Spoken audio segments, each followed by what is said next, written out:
Muy buenas tardes con todos y con todas. Mi nombre es Jorge Acevedo, del Departamento Académico de Comunicaciones de la Pontificia Universidad Católica del Perú. Vamos a iniciar el conversatorio sobre la investigación en comunicaciones en América Latina. Es una reunión que tiene como propósito analizar, discutir enfoques, contextos, temas o fenómenos emergentes en el campo de los estudios de la comunicación y la cultura en nuestra región y en el Perú, en un escenario global caracterizado por el cambio y la incertidumbre, especialmente en este último año y medio generados por la pandemia. Tenemos a un conjunto de destacadas y destacados expositores académicos, Adriana Amado, de la Universidad Argentina de la Empresa, Eduardo Villanueva, de nuestra universidad, del Departamento de Comunicaciones, Teresa Quirós, de la Universidad de Lima, Sandro Macasi, de la Universidad Católica de nuestro departamento, y también Orieta Marquina, de nuestra universidad.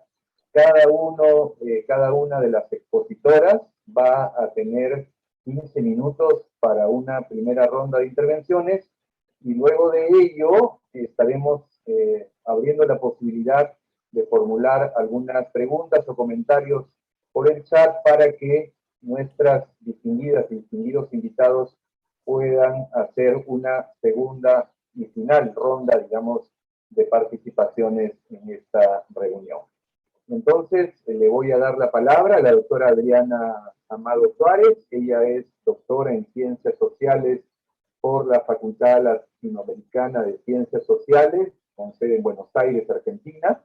Es investigadora del proyecto Global World of Journalism Study desde la Universidad Argentina de la Empresa y profesora invitada en Iberoamérica. Como periodista especializada en temas de comunicación y medios, se desempeña como columnista en la señal Todo Noticias y en Radio Ciudad. Ha publicado una veintena de libros, entre los que se encuentran Las metáforas del periodismo. Como activista cívica dirige Info Ciudadanía y es parte de la Dirección de Poder Ciudadano, capítulo argentino de Transparencia Internacional. La doctora Adriana Amado abordará el tema modelos y prácticas periodísticas, cambios y continuidades. Adelante, Adriana. Bueno, muchísimas gracias, muy honrada por esta invitación y por participar en este espacio de intercambios con tan distinguidos colegas. Voy a compartir mi pantalla simplemente para tener una base con algunas imágenes para compartir lo que quería presentarles. Yo llamé mi presentación, hablando de los cambios y las continuidades, periodismo mutante, porque Alessandro Garico había hablado ya allá por el 2008 de las mutaciones, habló de los bárbaros y ese impacto que tenían este choque generacional de mundos que venían de lo analógico y de lo digital y que en el periodismo fueron tan impactantes. Claro que después del 2020 la palabra mutación cobra otro sentido para toda la humanidad. Y quizás hasta es más fácil para entenderlo, porque la mutación ocurre de repente. un mismo organismo empieza a tener otra configuración genética y siendo el mismo ya no lo es. Y es un poco lo que le ha pasado al periodismo, ¿no? El periodismo sigue siendo periodismo, pero ya tiene unos desafíos que lo están redefiniendo. Quizás el caso de Latinoamérica es, junto con África, el más inquietante porque la mitad de su población, en caso de Latinoamérica, tiene 31 años. Si consideramos que Internet acaba de cumplir sus 30 años, vemos que ya tenemos la mitad de nuestra población que ya ha nacido y se ha criado con esto que nosotros todavía insistimos en llamar nuevas tecnologías. Para ellos no lo son. Y muchos de nuestros estudiantes ya están en esta mitad, para los cuales los mundos del pasado ya no tienen sentido, ya forman parte de algo que quizás puedan ver en un video viejo de YouTube o en una película que nosotros le compartimos. Esta creo que es la transformación más impactante, ¿no? Es decir, estamos ya con eso que Barico llamaría los mutantes en mayoría, y eso tiene que ver también con que Alan Kay decía que la tecnología es aquello que no existía cuando habíamos nacido. Y quizás, así como Internet ya existía cuando esta mitad de la población nació, quizás lo que no existía era la conversación pública. Nosotros venimos de un mundo de medios, de difusión masiva, que no permitían la interacción. Y ya esta generación solo sabe de interacciones. Son gamers que solo conocen una comunicación interactiva, de movimiento, de intercambio, como muestra, estos son datos del último Digital News Report del Reuters Institute, donde muestra que ya la mayor parte de la información ellos la reciben de esa conversación pública, ¿no? Las redes sociales no son espacios de publicación como los medios viejos, sino son espacios de intercambio que tienen esta indefinición y esta nueva circulación que quizás nos inquieta tanto a los que venimos del mundo anterior. Y esto muestra además que la movilización, en el sentido del transporte al móvil, de toda la conversación pública, es lo más inquietante, sobre todo porque suponíamos que el móvil tenía que ver con los movimientos, y vemos que en el año 20, con la pandemia, en donde la mayor parte de nuestros países estuvieron en cuarentena, igual siguió creciendo el móvil, ¿no? Lo cual también nos habla ya no tanto de un dispositivo, de una interfaz, sino de un nodo de intercambio que comparte un montón de otras tareas, dentro de las cuales están las noticias, pero casi en minoría, ¿no? Si uno se pone a pensar incluso una plataforma como Twitter, que es estrictamente informativa, y que muchos académicos suponen como un espacio agresivo, ¿sí? Porque es cierto, hay ciertas burbujas políticas muy intensas. Cuando uno ve el conjunto, puede ver, ¿no?, que los emojis más usados tienen que ver con un tipo de intercambio que no entendemos, y que las noticias además están alejadas, porque las noticias han sido pensadas para la catástrofe, para la inquietud, y lo que vemos es que la mayor parte de la conversación tiene que ver con sonrisas y corazoncitos que parecen incompatibles con lo que entendíamos que era la conversación. Y aparecen además estos nuevos personajes, como Ibai Llanos, que se hizo conocido mundialmente por haber sido el periodista de España que entrevistó por Twitch a Lionel Messi. Y acá empiezan también las especulaciones, si los streamers son periodistas, si tenemos todos que abrir un canal de Twitch, si todos nos tenemos que convertir en influencers, y digo, son todos estos fenómenos, hablando de la investigación en la comunicación, que nos obligan por lo menos, y ese es un poco el tema del libro que citó el colega Acevedo, ¿no?, cambiar las metáforas con que nos referíamos al periodismo. Los valores que tenía el periodismo que conocíamos tenían mucho que ver con esa expresión que está implícita en la palabra periodismo, ¿no? Que es la de la periodicidad, que es la de una producción de información atada a ciertos ritmos, que estaban dados por los ritmos de los medios. Sin embargo, lo que tenemos ahora en este fluido, en esta mutación, es un ritmo incesante, un fluir que no para, que es, digamos, que ya se caracteriza por el aluvión, en donde el periodista ya no es, o no debería ser, o no encuentra un lugar produciendo más información, es decir, agregando un poco más al caudal incesante diario, sino que se convierte quizás en un puente, en un curador de toda esta información que circula. Entonces, acá también nos replantea para las universidades que tenemos, ¿no?, toda la producción pensada, o toda la currícula pensada para un productor de información, y poco para un curador, para un nexo, para un nodo activo, ¿no?, en donde quizás ya no pasa por la primicia, sino por aportar, esclarecer, ordenar y validar información incluso que otros producen, ¿no? Y sobre todo creo que de todas estas metáforas, la que más le cuesta al periodismo tradicional es la del monólogo.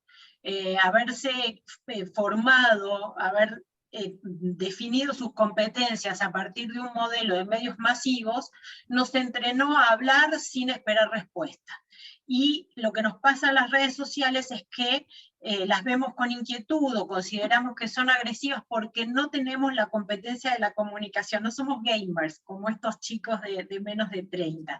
Y creo que ahí es donde personajes como Ibai Llanos nos sacan la ventaja, porque ellos solo conversan, incluso en la disposición que tienen en Twitch, lo que hacen son como conversaciones informales en las cuales nosotros nos colamos.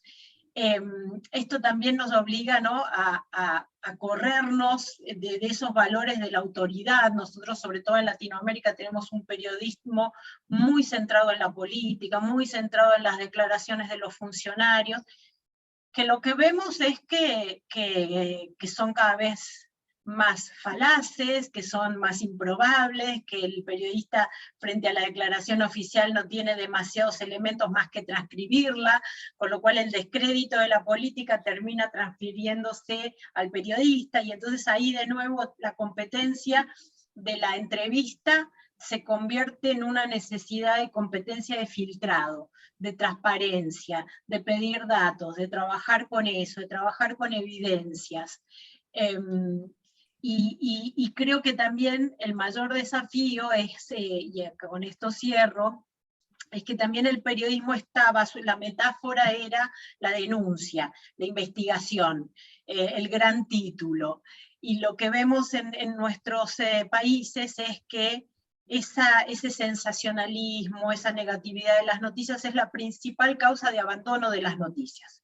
Entonces tenemos en Latinoamérica una sociedad desconectada de la información, en donde tenemos un grupo ilustrado muy informado, y la gran mayoría por fuera de la información, con los consecuentes problemas que nos trae a la calidad de la democracia y a la del debate público. Entonces, quizás también este cambio, ¿no?, del problema y la denuncia a la solución orientada a los ciudadanos, y a la necesidad de orientación que tienen, también es un desafío que incluso se resuelve desde la participación en la conversación, ¿no?, porque los periodistas más abiertos a ese diálogo también tienen más elementos para entender cómo pueden hacer interesante lo importante. Estos dos valores, que generalmente no, lo importante está en el periodismo serio y lo interesante en la prensa más popular, de pronto lo que nos obliga es a pensarlos conjuntamente y formar periodistas que estén capacitados para hacer interesante y conversable lo importante. Muchísimas gracias.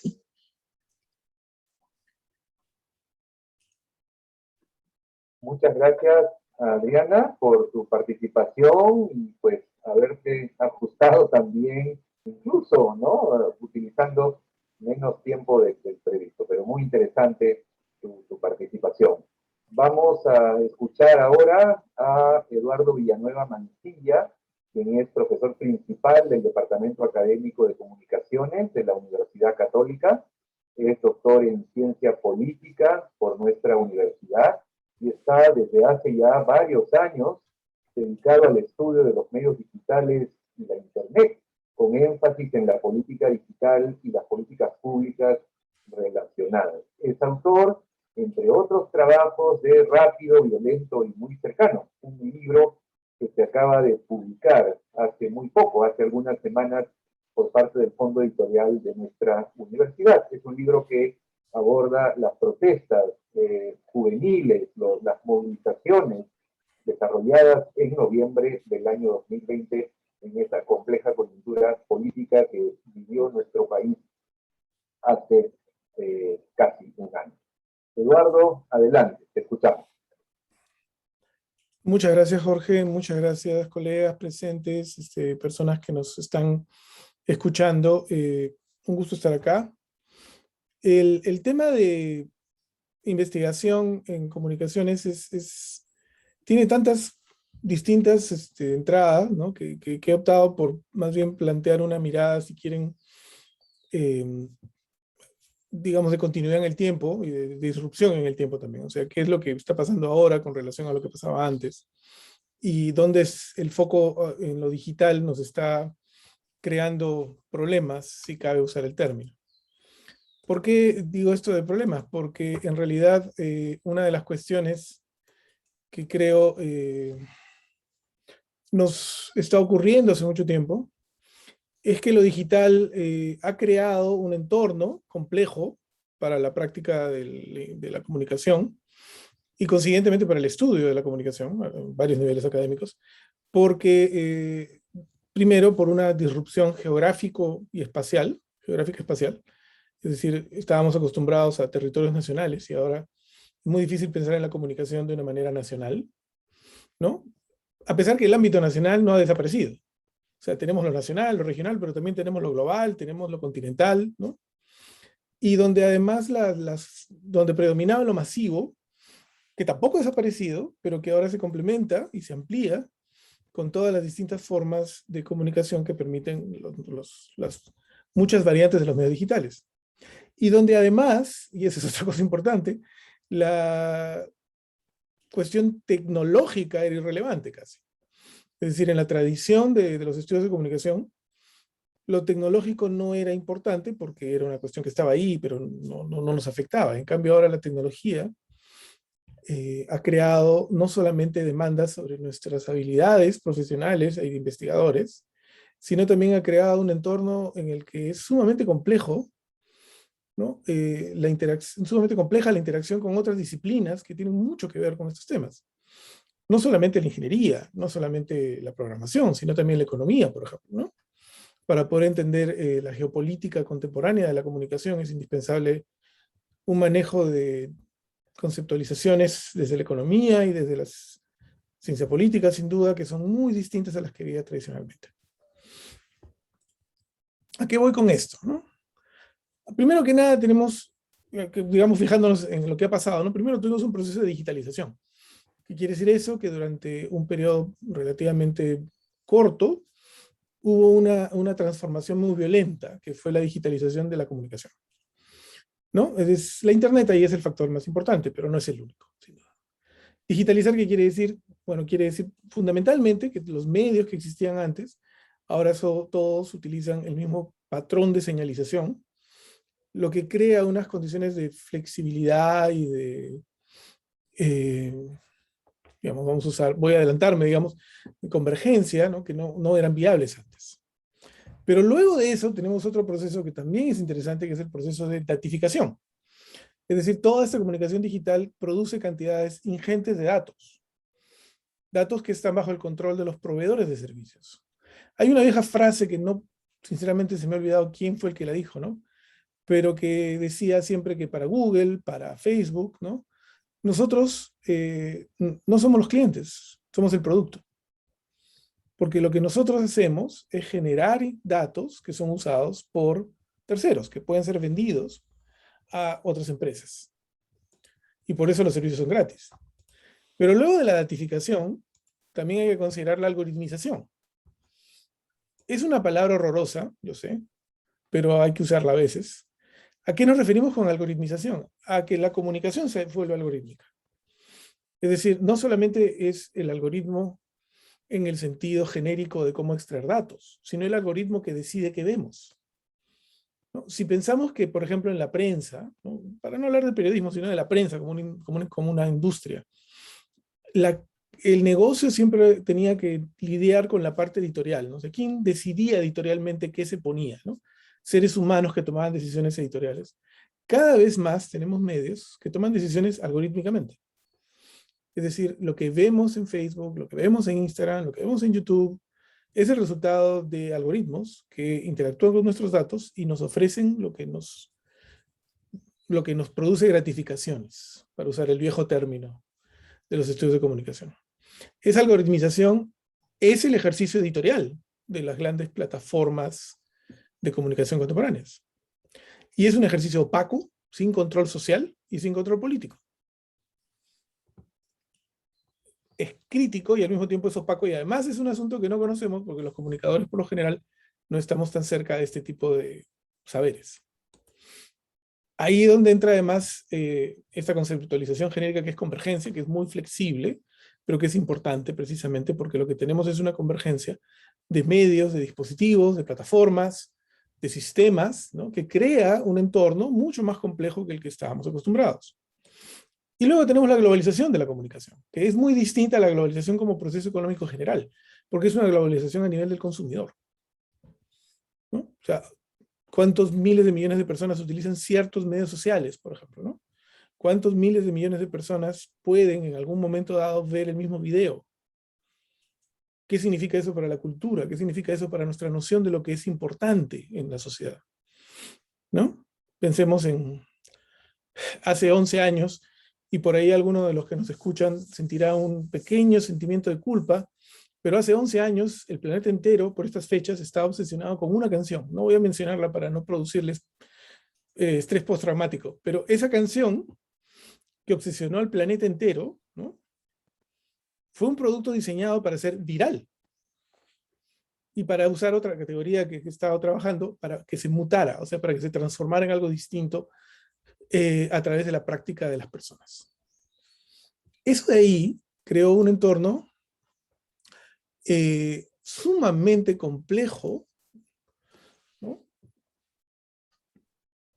Que se origina desde el Internet, pero que no es la Internet, y que nos ofrece, por ejemplo, lo que llamamos genéricamente medios digitales, dentro de lo cual tenemos los medios interpersonales tipo WhatsApp, etcétera, y los medios sociales como Facebook, Instagram, etcétera. Pero donde también tenemos pues, una serie de efectos en lo que podríamos llamar la tradición más cercana a los estudios de comunicación. Los públicos, las audiencias, el consumo de contenido, la producción de contenido, ¿no? ¿Por qué se consume? ¿Por qué se produce? ¿Cuáles son las audiencias de ahora? ¿A qué público nos dirigimos? Y aparecen otros temas como la estructura económica de la comunicación, la relación Estado-Nación, sistema-mundo, la geopolítica de la comunicación, que obviamente también hay que tener en cuenta, pero que son muy distintos a como eran antes.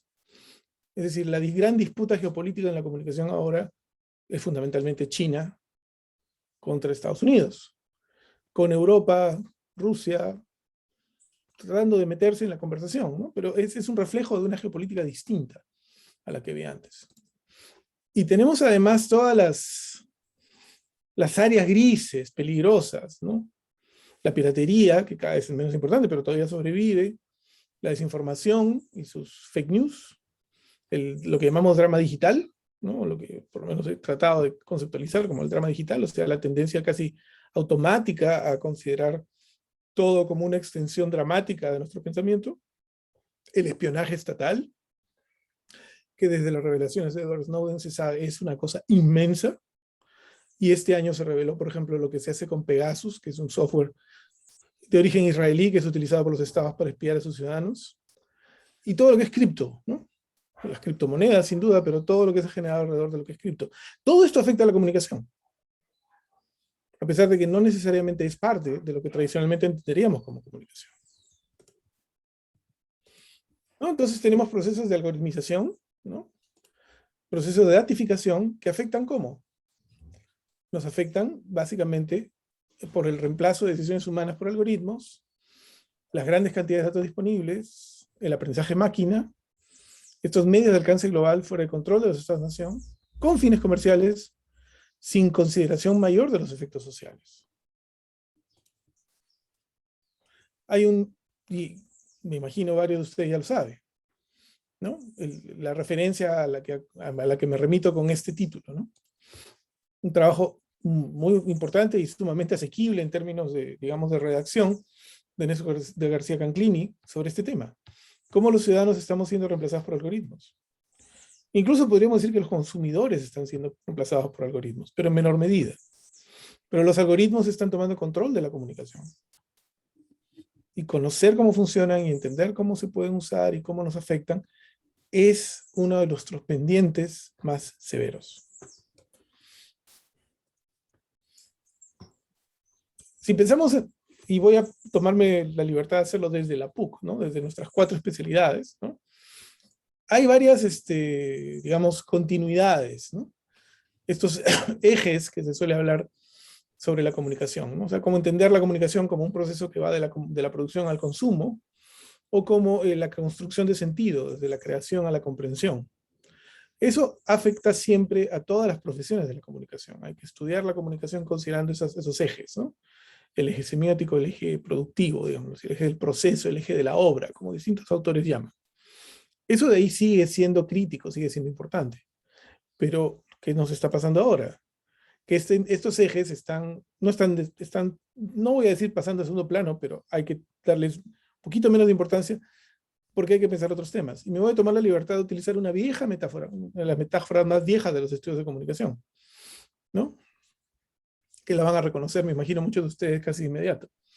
¿Quién, qué, a través de qué, a quién, qué efecto? ¿Y a quién le sirve? O sea, la vieja metáfora de Laswell, ¿no? ¿Nos estamos haciendo esas preguntas? ¿Cómo afectan los algoritmos? ¿A quién afectan los algoritmos en cualquiera de nuestras profesiones, en cualquiera de estos ejes? ¿Qué dicen los datos en cualquiera de nuestras profesiones, en cualquiera de estos ejes? Esas son preguntas que son críticas en estos tiempos para pensar cómo investigar la comunicación, ¿no? Y no solamente porque es interesante, y no solamente porque es lo que ocurre en todas partes, sino porque en realidad son preguntas que tienen una dimensión política enorme. Menciono precisamente, Jorge Acevedo tuvo la cortesía de mencionar el libro que he publicado hace poco sobre las protestas de noviembre. Mucho de lo que pasó ahí, no todo, no lo más importante quizás, pero mucho tuvo que ver precisamente con algoritmos y datos.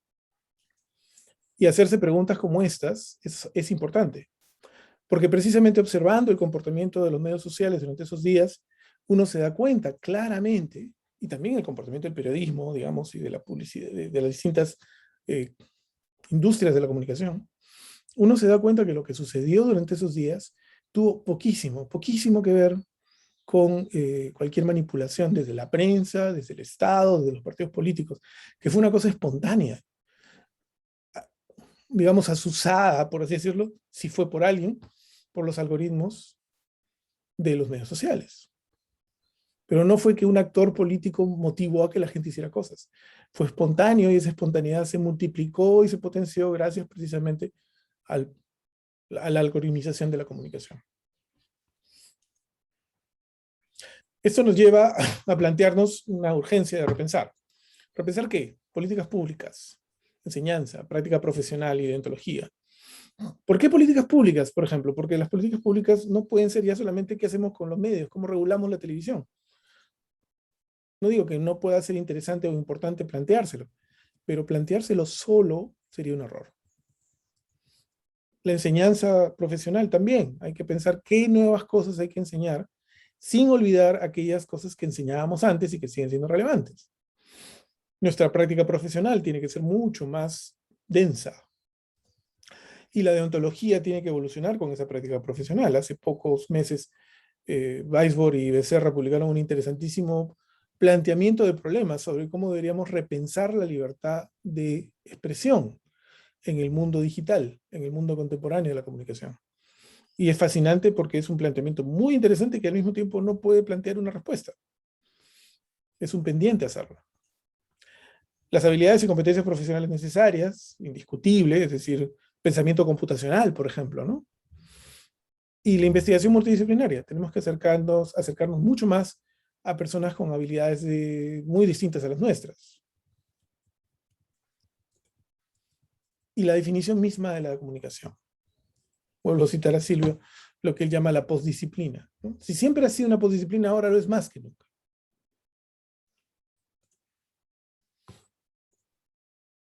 ¿Y eso se refleja en qué? En todo lo que se publica.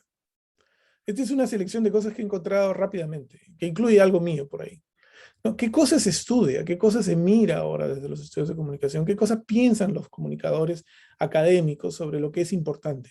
Cada día más aparecen temas nuevos que involucran los medios digitales, pero también una manera de pensar los medios digitales desde las habilidades informáticas, desde el pensamiento computacional. Basta mirar cualquier journal, incluso latinoamericano, ¿no? Para darse cuenta de que esa es la tendencia y que es hacia donde debemos acomodarnos, pensarnos, reimaginarnos. Muchas gracias.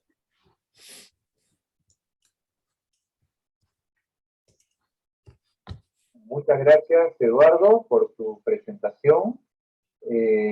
Como lo escribí hace algunos minutos en el chat, las colegas presentes en la sesión, pues podrían ya ir introduciendo en el chat preguntas o comentarios y también señalar a qué expositora o expositor están dirigidos. Vamos a escuchar ahora a Teresa Quiroz. Ella es doctora en sociología por la Universidad Nacional Mayor de San Marcos, profesora principal de la Universidad de Lima, directora del Instituto de Investigación Científica, IDIC, y miembro integrante del Grupo de Investigación en Comunicación y Educación de dicha universidad. Ha sido decana de la Facultad de Comunicación de la de Lima, presidenta del Tribunal de Ética del Consejo de la Prensa Peruana y presidenta de la Federación de Facultades de Comunicación Social de América Latina, de la PAC. Bienvenida, querida Teresa, te escuchamos. Muchas gracias por la invitación, como siempre, a mis colegas y amigos de la Pontificia Universidad Católica, con quien siempre compartimos en uno o en otro momento reflexiones. Yo estoy sorprendida de cuánto, no la coyuntura, sino en los hechos relacionados con la pandemia, están marcando ciertas nuevas miradas a los temas de la digitalización, del aprendizaje, de la comunicación y de los medios. Me sorprendo cada vez más cuando incluso preparo los materiales para la clase, reviso los autores que vamos a discutir y de pronto uno se encuentra con que hay algunos asuntos que requieren ajustarse, repensarse, tanto en lo que es el sistema de enseñanza, en lo que son los modelos de aprendizaje, en lo que son los modelos educativos en general, los de investigación. Me sorprende cómo estamos viviendo un cambio tan intenso a nivel global, a nivel del país y a nivel de las instituciones. Y cómo estos extremos de diferencia que vivimos en el Perú se expresan también en el campo de las disciplinas, como en algún momento voy a señalar. Estaba recordando, a propósito de lo dicho por Eduardo, una frase que recuerdo dio lugar a un artículo muy chiquito que escribí, que tenía que ver con las marchas a propósito de esta presidencia momentánea de Merino, donde había un gran afiche que decía: ya los jóvenes no somos los mismos, ya no somos los mismos, ¿no? Entonces, lo que trato de señalar es que hay situaciones en el devenir político, económico, educativo, sanitario, que nos han puesto en una situación en la que, por lo menos en mi recuerdo, no hemos estado en otro momento. De alguna manera estamos ante una crisis para la que no estábamos preparados. A pesar de que habíamos dicho muchas veces, preparémonos para la educación a distancia, a pesar de que habíamos dicho muchas veces que la tecnología no es la solución a los problemas y que si tenemos computadoras o internet en todas las aulas, eso no va a cambiar la educación. A pesar de todos esos discursos, nosotros estábamos en general bastante retrasados con relación a este devenir.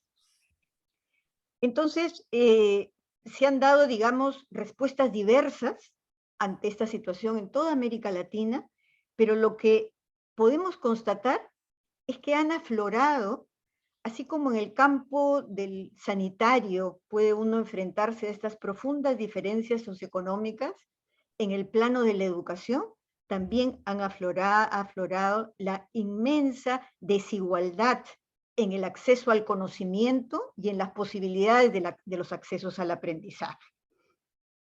Tremendas dificultades de los maestros que han sido en esta etapa, hasta ahora no hemos vuelto a las aulas, ¿no? Pero en esta etapa los maestros han sido, así como los médicos y las enfermeras, han sido los héroes, de alguna manera, en todo este proceso, porque han tenido que enfrentarse a situaciones, repito nuevamente, para las que no estábamos preparados, enfrentar sus propios problemas familiares, enfrentar las relaciones internas en su casa y además atender niños y padres de familia. Entonces, creo, adicionalmente a esto, que está sobre la mesa y en el debate mundial inclusive, ¿no? ¿Qué tipo de sociedad somos y qué tipo de sociedad queremos ser? Cuando pensamos en el antes de la pandemia y en el post-pandemia, ¿no?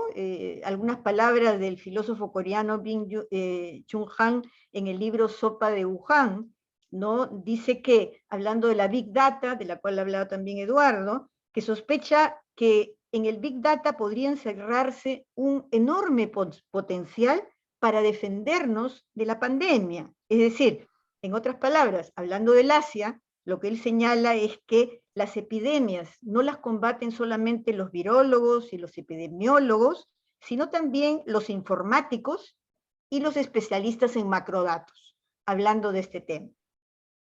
Entonces, de alguna manera, podemos señalar también, ¿no? Y ahí cito un poco las reflexiones de Carlos Scolari, que la educación, y en particular la educación mediática de la que se había hablado muchísimo, la educomunicación, tiene que repensarse, o tiene que pensarse desde orillas diferentes, a como la habíamos pensado hasta ahora, ¿no? En este mundo de incertidumbres y en este mundo, digámoslo así, complejo.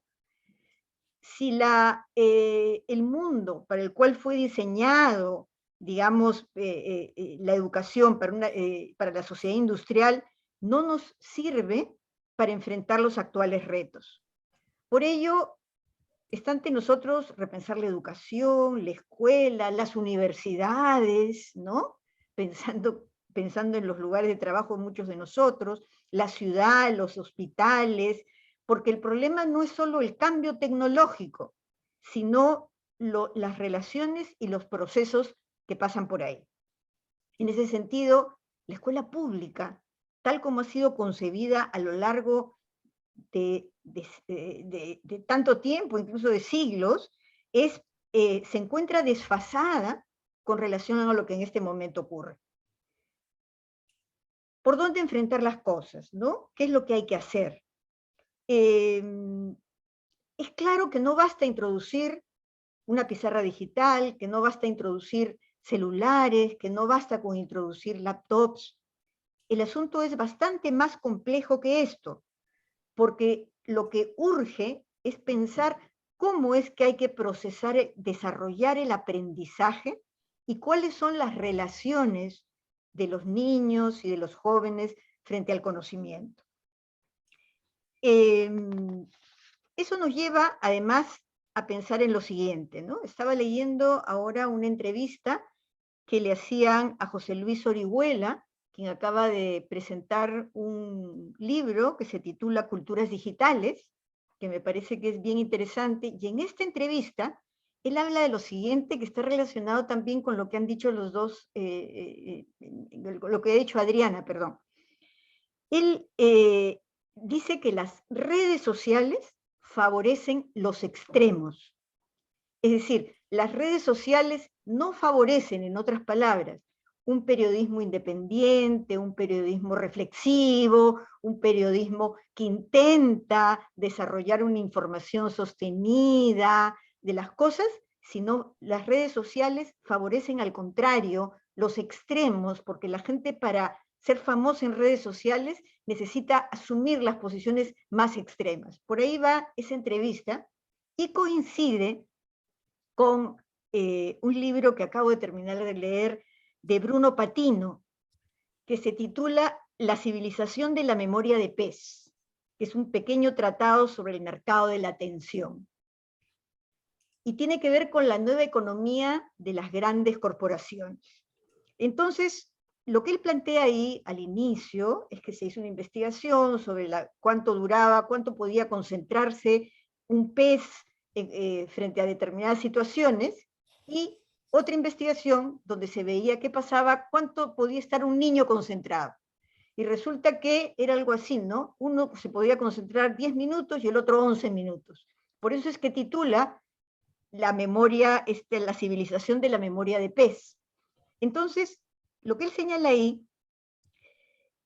que los que han nacido, digamos, con una conexión a las plataformas y con una conexión a Internet, en realidad han crecido con una pantalla táctil en la punta de los dedos, ¿no? Pero también nosotros, cuando nos tocamos, ya, Jorge, está bien, cuando nos tocamos el saco o el pantalón, ¿no? Y suena y sentimos al celular, estamos permanentemente teniendo que atender una situación, ver televisión y estar haciendo esto, trabajar, o en este momento mismo, en este evento, mirando de todas maneras nuestro celular que está a nuestro costado, yo también lo tengo a mi costado, ¿no? Es decir, y su teoría principal está relacionada con el tiempo de la atención. La hipótesis que él maneja es que las grandes corporaciones lo que hacen hoy día es hacer dinero a través de buscar cómo llenar la atención de las personas más allá incluso de las 24 horas que nosotros vivimos al día, ¿no? Y a esto le llama el nuevo capitalismo digital. Naturalmente relacionado con la ansiedad, con el miedo a ser olvidado, con buscar constantemente huellas de la vida de los otros, y menciona que, relacionado también con Adriana, se desmorona la información, como que es la consecuencia del régimen económico elegido por los gigantes de Internet, ¿no? Ese es más o menos el planteamiento. Ahora, para ir rapidísimo, menciona, bueno, la entrevista de Tim Berners-Lee, el padre de Internet, cuando él admite que Internet pretendió ser democrática, pretendió ser un acceso amplio a las personas, un conocimiento libre, un lugar donde podríamos expresarnos todos, es decir, un ideal democrático, y eso no existe más. Eso se desmoronó. Por eso es que al final él plantea y dice, no quiero pensar que ya nada es posible, ¿no? Y va a plantear una serie de alternativas. Pero solamente quiero señalar, y con eso termino, que la investigadora estadounidense Shoshana Zuboff estableció un paralelismo entre lo que llamó el capitalismo industrial y el capitalismo digital.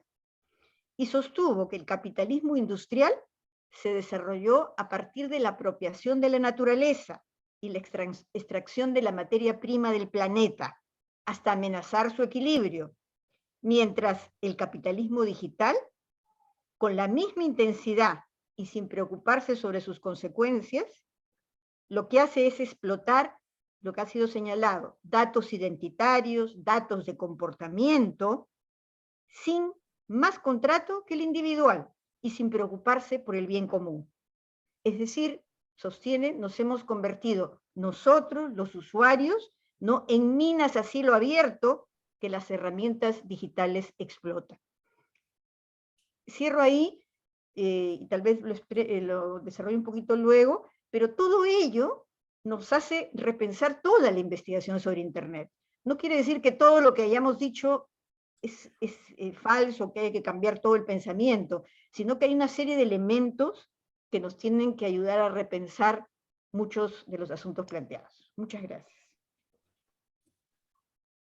Muchísimas gracias, Teresa, por esta interesante participación que seguramente nos va a animar a seguir discutiendo, no solo en esta sesión, sino más adelante, la agenda, los enfoques, los temas emergentes y cómo desarrollamos estudios interesantes y cómo los estudios o el conocimiento que podamos generar o apropiar en el mundo académico ayuda, ¿no?, a mejorar también nuestro rol como formadores, formadoras de comunicadores y comunicadoras.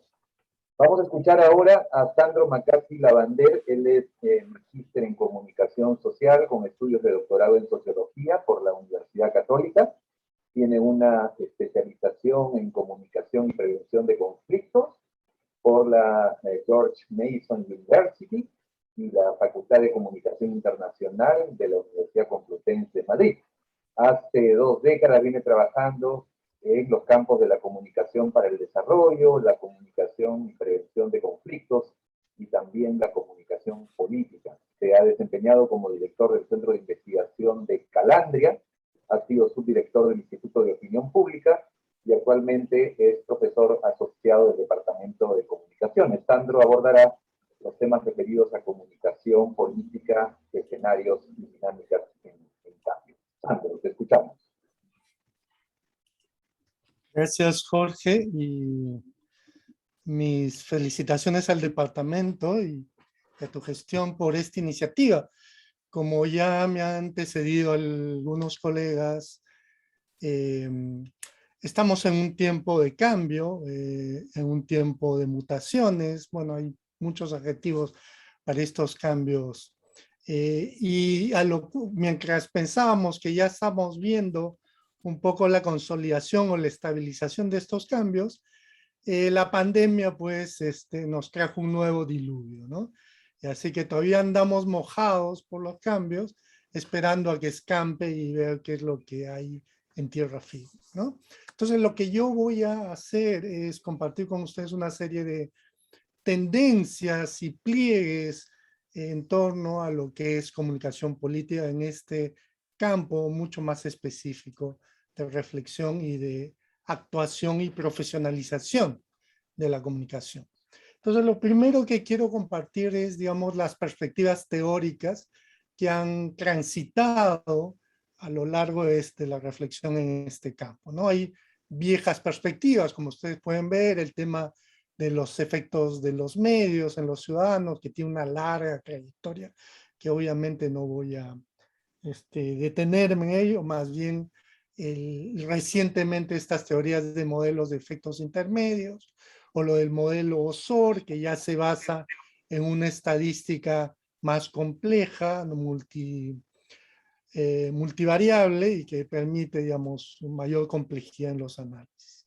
Desde el lado europeo, digamos, ha habido mucha preocupación en torno al rol que tiene la comunicación política respecto a los procesos políticos, ¿no? Y recientemente con este aporte de Stromberg y otros colegas nórdicos en torno a la mediatización. O sea, ¿cuál es el peso que lo comunicativo tiene desplazando a los actores políticos en el centro de la discusión y del debate y del devenir político, ¿no?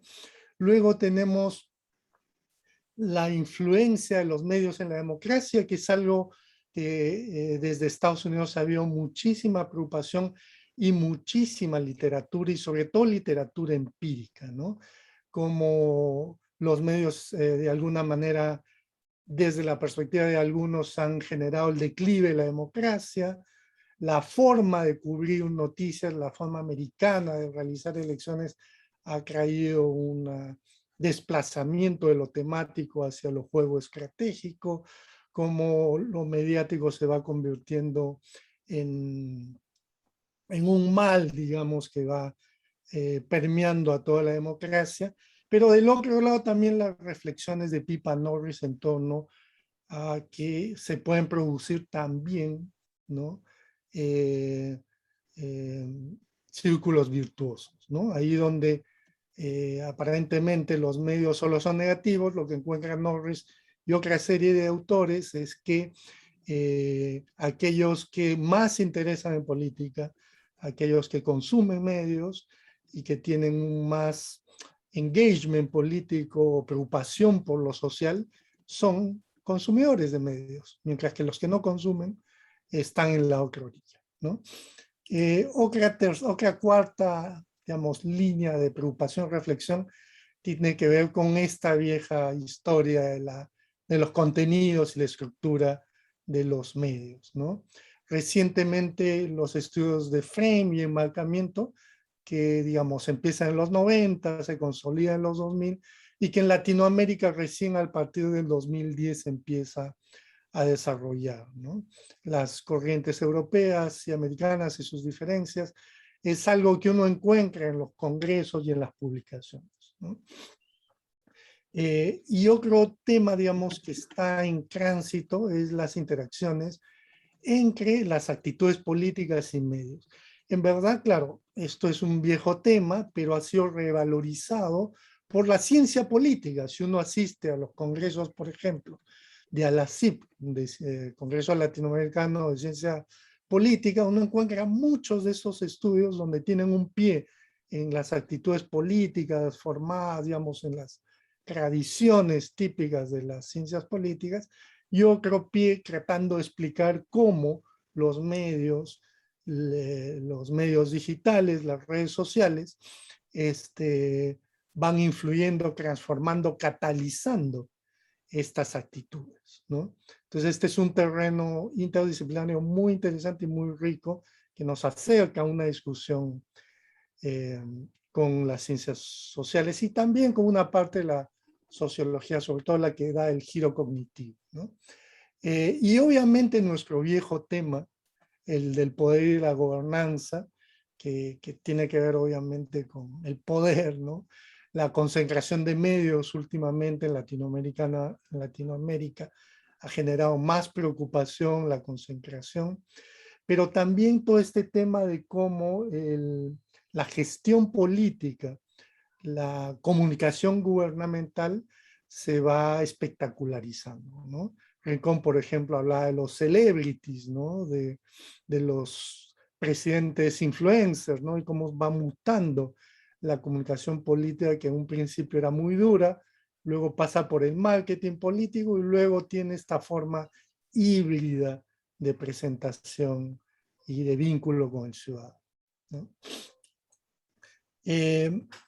Me quiero detener en subrayar algunos elementos comunes en los contextos políticos de Latinoamérica, ¿no? En general, obviamente no es igual para todos los países, se evidencia una fragmentación del sistema de partidos y que en algunos casos va en paralelo con las crisis de representación. En el caso peruano, las dos cosas son casi simbióticas, ¿no? Estos dos procesos generan un vacío comunicativo entre la relación política-ciudadanía que precisamente debilita al Estado, ¿no? Tanto en su rol vinculante, aglutinador, generador de consensos, de gestor de intereses, ¿no? Los distancia de los ciudadanos y los ciudadanos se sienten enraizados respecto al Estado. Y en ese proceso, los medios y sus lenguajes, y ahí entran los nórdicos, pasan a tener una centralidad que antes no la tenían. Y en el caso de democracias débiles, democracias de baja intensidad, esta mediatización es más fuerte, más intensa. Por ejemplo, en países bipartidistas, este proceso de mediatización es menos intenso, ¿no?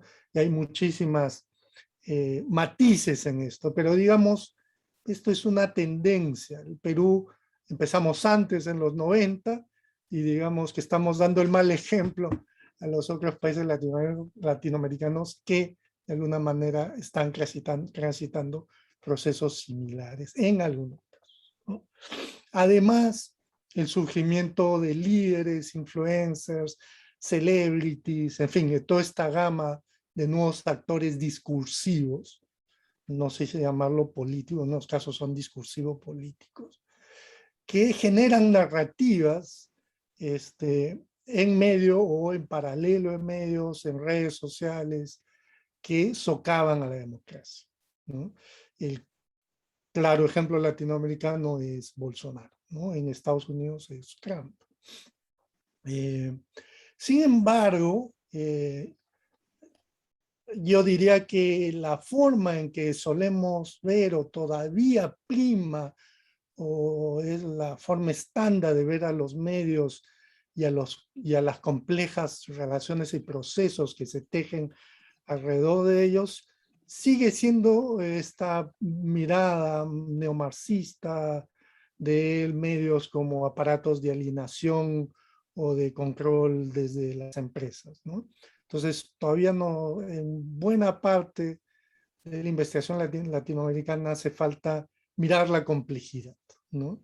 Y creo que esto es algo importante. Eso no quiere decir que muchas de las afirmaciones sobre el rol empresarial y el poder y estas cosas no sean ciertas, no son ciertas, pero es mucho más complejo que eso. Entonces, a nivel metodológico, creo que estamos transitando un cambio, ¿no? Mucha de la comunicación política en Latinoamérica se concentraba en el análisis anecdótico, es decir, el escándalo político, qué dijo él, qué dijo el candidato, qué dijo el contrincante, el presidente, el premier, ¿no? Sus gestos, qué no dijo, o sea, todo este diario discurrir de opinólogos y comentaristas políticos sobre esta dimensión política en la comunicación. Entonces, cada vez estamos buscando datos, buscando empiria, ¿no? Dejando el ensayo y abrazando una diversidad metodológica, ¿no? Incluso las consultoras están haciéndose cargo cada vez más de la investigación para el diseño de estrategias, ¿no? Ya no basta con la intuición, con la buena voluntad, digamos, ¿no?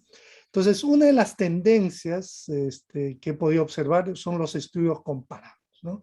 Ya no basta conocer el territorio, sino la comparación, las situaciones de sistemas mediáticos y políticos diferentes nos da más certeza sobre lo que ocurre o que no funciona en un país. Además, hay nuevos instrumentos, y esto es muy importante, el scrapping, el big data, la minería de datos, el análisis heurístico, la inteligencia artificial, todas estas nuevas herramientas nos llevan a conocer elementos de contenidos y de estructura en este nuevo escenario que Eduardo lo perfilaba muy bien, ¿no?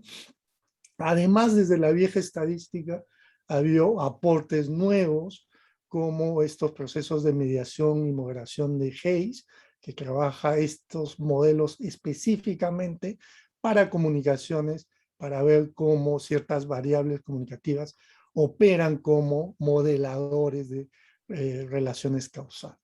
La típica relación logística o ecuaciones diferenciales nos lleva a escenarios, a análisis más complejos que los de antes, ¿no? Asimismo, ha surgido un conjunto de herramientas conceptuales interesantes, como ustedes pueden ver ahí: polarización, enmarcamiento, sofisticación política, cinismo político, hostile media, etc. Entonces, ¿cuál es la agenda que yo percibo? Miren, yo he agrupado estos 3 primeros donde hay muchos estudios que se preocupan sobre los actores que cumplen estos roles de mediatizadores. Esto que se ha venido llamando hiperliderazgos, influencers, celebrities, ¿no? Otro eje de preocupación es los procesos de mediatización, ¿no? Cómo medios tradicionales y sociales se colocan frente al poder político e incluso al poder económico y qué grados de libertad o dependencia tienen respecto a ellos. El otro punto es el entretenimiento y la política digital, y esto sobre todo a raíz de la pandemia ha surgido, digamos, estas plataformas, uso de plataformas, en la cual se incluyen los soft news, tiktokers, de infoentretenimiento, donde se presentan en procesos electorales esta mezcla de entretenimiento y política para crear la atención y generar los votos, ¿no? Otro eje tiene que ver con las relaciones del online y el offline, ¿no? Por ejemplo, el tema de la convergencia entre medios, ¿no? La subsidiariedad en algunos casos y en otros casos la confrontación, por ejemplo, entre el periodismo digital y el periodismo clásico, ¿no? El autollamado periodismo independiente, ¿no? Y cómo desde los procesos electorales hay esta pugna entre que prioriza, ¿no? La plaza o el Facebook, el Twitter o la participación en medios, ¿no? Y cómo se vinculan esto con la clase media. Los estudios de medios sociales, esto ya es un clásico tanto en los contenidos como en el uso estratégico de ellos de las campañas. Y hay este nuevo, digamos, no es nuevo porque los estudios de análisis de redes sociales es un paradigma de la sociología que viene pues de los años 40, ¿no? Pero lo que es nuevo es su aplicación a el análisis de los medios sociales, Facebook, Twitter, etcétera, y toda la constelación esta, ¿no? Por ejemplo, estos estudios de Toret sobre el ciberactivismo en los procesos de la primavera árabe y de los cambios ocurridos en España ha sido paradigmático para plantear cómo estudiar estas redes, estos nodos, a través de grafos, a través de métricas, que nos dan datos, en verdad es Big Data, ¿no? Que nos dan datos más fácticos que análisis externos, ¿no? Luego está propiamente el análisis de los fenómenos de Big Data, ¿no? O sea, cómo se producen estos fenómenos de polinización de actitudes, ¿no? Como lo que Christakis dice, el contagio de multitudes, ¿no? Cómo se explican estos comportamientos colectivos a través del acceso y uso de redes digitales. O lo contrario, el tribalismo, los echo chambers, el canibalismo político, etcétera, etcétera, ¿no? Ese es todo un área que tiene que ver con comportamiento y Big Data, ¿no? En su contraparte tenemos el uso de la tecnología para procesos políticos, sea del Estado, sea desde las corporaciones, con el tema de la segmentación, de los perfiles, de los cookies, ¿no? De los controles fake news, de los rastreos de data personal, los boots, los leaks, en fin, este es todo un ámbito súper complejo que requiere, digamos, un conocimiento un poco más profundo sobre estas dimensiones tecnológicas. Y finalmente, ya para terminar, el análisis de frames, que está desplazando los análisis clásicos de contenido y está desplazando también el análisis de las ideologías en los mensajes, en la medida que los actores políticos cada vez se cohesionan menos a través de elementos ideológicos y más a través de intereses o confluencias discursivas, ¿no? Y bueno, toda esta discusión sobre emoción y racionalidad ha resurgido y se ha puesto de nuevo en discusión a raíz de la pandemia, ¿no? Es un tema de agenda un poco más reciente, donde la lucha entre datos y emociones vuelve a resurgir en las investigaciones. Hasta aquí quiero compartir estas reflexiones con ustedes y bueno, a las preguntas. Muchas gracias Sandro por tu presentación. Vamos ahora a escuchar, terminando ya esta primera ronda de intervenciones de nuestros invitados, a Orieta Marquina Vega. Ella es comunicadora y artista visual, educadora, especialista en educación, currículum, es economista y antropóloga de la PUC, doctora en antropología recientemente graduada, es integrante del grupo de investigación en comunicación, arte y cultura de nuestro departamento, y sus ejes se enfocan en la cultura visual y la influencia de las teorías de los afectos en relación con la comunicación social, el currículo dentro de la educación superior y los procesos creativos en las artes visuales. Orieta va a tratar de darnos algunos inputs sobre cómo responder una pregunta compleja y enorme, que es desde dónde, desde qué lugares teóricos, metodológicos y contextos sociales y políticos investigar la comunicación hoy en día. Orieta, te escuchamos. Orieta, tienes que activar tu micrófono. Disculpa, como tengo mis perritos para que no hagan bulla, a los colegas los silencié. Bueno, buenas tardes a todos y todas. Muchísimas gracias por la invitación y gracias también a los colegas de la mesa por permitirme entrar en diálogo con ellos y bueno, con el público presente, ¿no? Bueno, la pregunta no la había entendido tan grande, justamente de repente va por ahí donde tengo que comenzar, porque un poco la pregunta inicial que conversamos con Jorge era desde dónde investigar a las comunicaciones y la cultura, ¿no? Y justamente tomé ese punto de partida para, porque lamentablemente asumí que estaba quedando como título, y la verdad es que por razones personales, que no vienen al caso mencionar, no le presté mucha atención.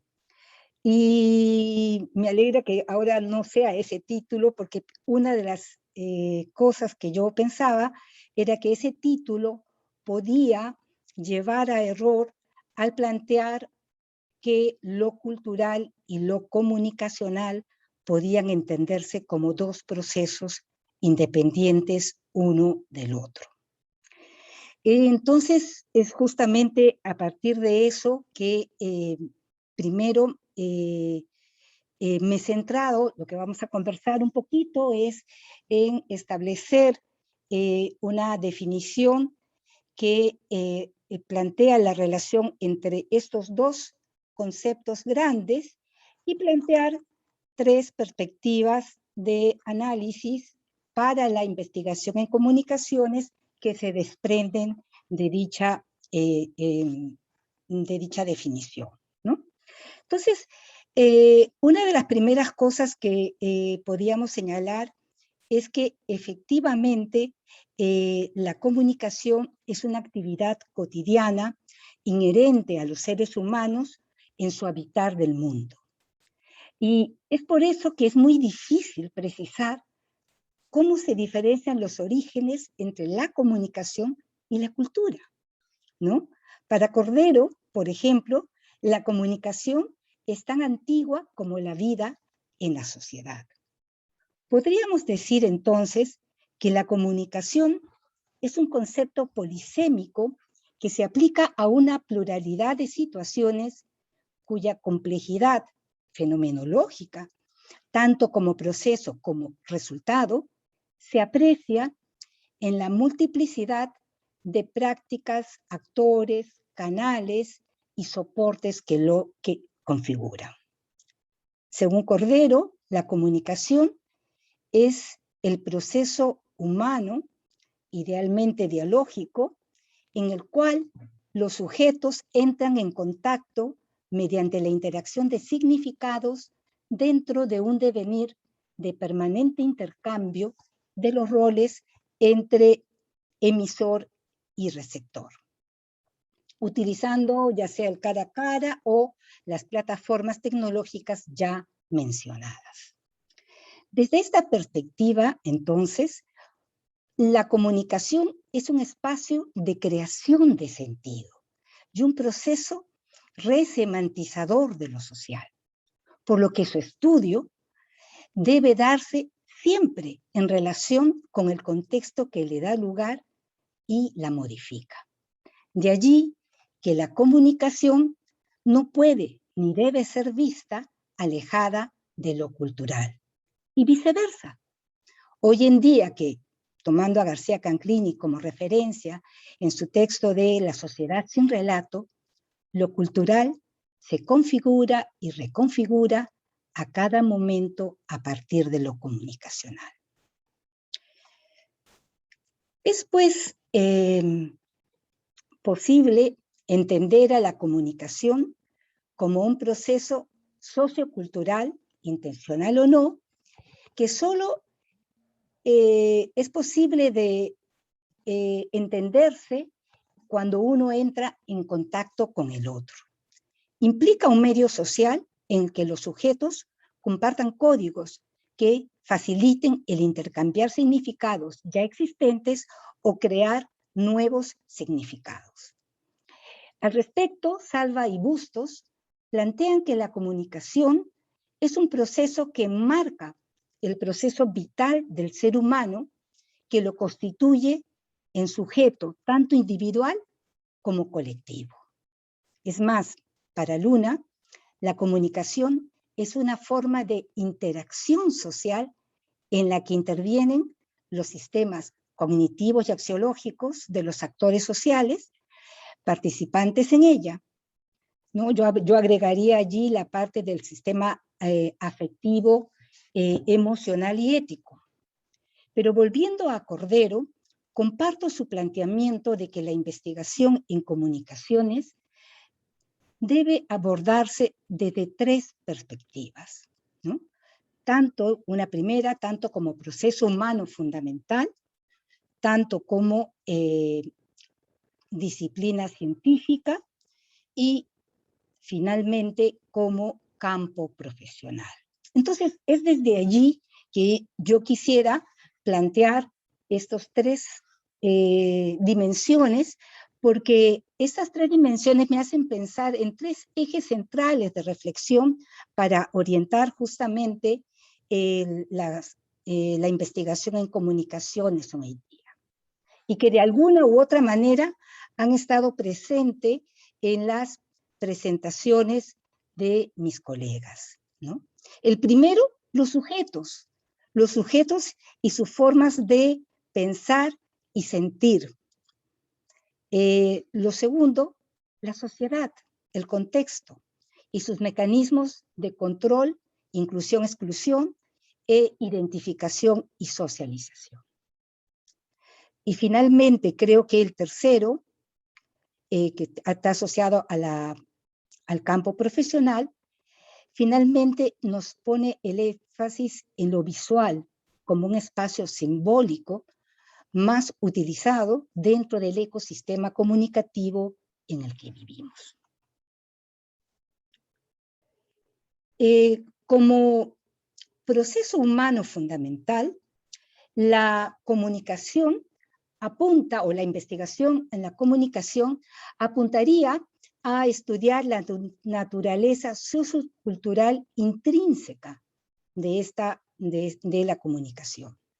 Desde lo social, esta afecta las significaciones y las interacciones dentro del mundo social en el que ocurre, pero simultáneamente se ve afectada por ellos. Se genera así un continuum en el que la vida social, la comunicación y la cultura se producen y afectan mutuamente. Lo cultural aporta a los procesos de interpretación, resemantización y construcción de significante que solo son posibles gracias a códigos culturales compartidos. Quiero aquí traer a colación el concepto de cultura que Linares, Rivero y Moras señalan, y cito textualmente: la cultura es un ámbito de producción, circulación y consumo de significaciones que se expresa en prácticas concretas, acciones directas y conscientemente actuadas, condicionadas por estructuras mentales determinadas que también organizan el lenguaje, el juicio y los gustos. Me encantó esta definición porque en realidad alude a esta congruencia, a esta cercanía y a esta dificultad de definir y diferenciar a lo comunicacional fuera de lo cultural y lo cultural fuera de lo comunicacional. Desde esta perspectiva, la comunicación evidencia los entramados culturales que traen los sujetos y que se traducen en su capacidad de decodificar, de establecer hábitos y formas de hacer, valores, sentimientos, preferencias y otros, ¿no? De allí que el carácter cultural de la comunicación pone el foco en tanto que pone el foco en el sujeto, en tanto que contribuye a estructurar usos, costumbres, gustos, prejuicios, afectos, desafectos que se expresan dentro de los procesos comunicativos. Este aspecto me parece fundamental dentro de nuestra sociedad actual, porque, para citar un ejemplo que se ha dado antes en Bolsonaro, hay también unos estudios que se han dado en España y en Ecuador, pero en el caso del Perú fue nuevo, y fue el uso del WhatsApp como una plataforma para el intento de afectar la intención de voto de los votantes, de los electores en estas elecciones, ¿no? Es realmente usar o conocer bien cómo es que los electores utilizan el WhatsApp y se sienten más cómodos, más protegidos, en donde esas discusiones donde se podrían dar los puntos medios, que creo que Tere señalaba que solamente las redes facilitaban la polarización, fue utilizado en estas elecciones tan polarizadas que tuvimos nosotros. Pero justamente abordar la comunicación como un proceso humano fundamental, estudiar el sujeto, nos lleva a tratar de, o a la necesidad de también investigar a la comunicación como disciplina científica. Y allí Salva y Bustos definen a la comunicación social como el campo en el que los procesos comunicativos se entrecruzan, mantienen y simultáneamente transforman el espacio de lo social, ¿no? Es justamente a partir de lo planteado por los estudios culturales británicos, especialmente desde el punto de vista desde el aporte de Hall, que justamente el concepto de cultura fue más allá de la simple práctica social o la suma descriptiva de hábitos y costumbres, y puso en relieve cómo aquello en común que está implícito en todas las prácticas sociales y que es la suma de sus interrelaciones, ¿no? Medina señala que son justamente los estudios culturales los que plantean la necesidad de aproximarnos a los fenómenos comunicativos de manera integral, interrelacionada con el conjunto de prácticas sociales que intervienen en ellos. Desde América Latina, y creo que también desde el Perú, es fundamental entender lo comunicacional desde esta perspectiva, porque recogiendo un poco lo que plantea Martín Barbero, justamente lo cultural y lo comunicacional, ambos se refieren a cómo vive la gente, cómo se organiza y cómo otorga sentido al mundo. Aquí también me voy a permitir citar unas palabras de Martín Barbero, que señala: durante mucho tiempo hemos estado convencidos de que el problema gravísimo era no tener una teoría que nos dijera con claridad qué es comunicación. Yo diría que, aunque paradójico, en estos últimos años tuvimos que perder la obsesión por el objeto propio.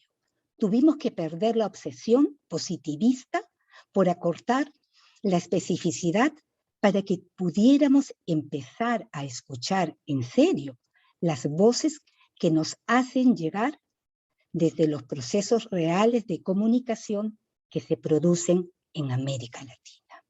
Cierro la cita. Entonces, esas palabras de Martín Barbero, en mi opinión, cobran una relevancia indiscutible. Uy, me distraje con la... Indiscutible, aunque aparentemente poco visible dentro de las situaciones que se dan actualmente entre el nuevo gobierno y la comunicación. Nos podríamos pasar horas señalando cómo este gobierno rechaza la relación con los medios de comunicación y se maneja fundamentalmente en el silencio. Sin embargo, retomando estas palabras de Barbero, yo me preguntaba si es que este silencio del cual hace gala Pedro Castillo, y aquí por si acaso no lo estoy defendiendo ni a él, ni al gobierno, ni nada, ni a Perú Libre, pero si es que este silencio no tiene mucho que ver con el silencio que todos los peruanos del Ande aprendieron a manejar como mecanismo de defensa frente al jefe, al gamonal, al citadino, desde la colonia, ¿no?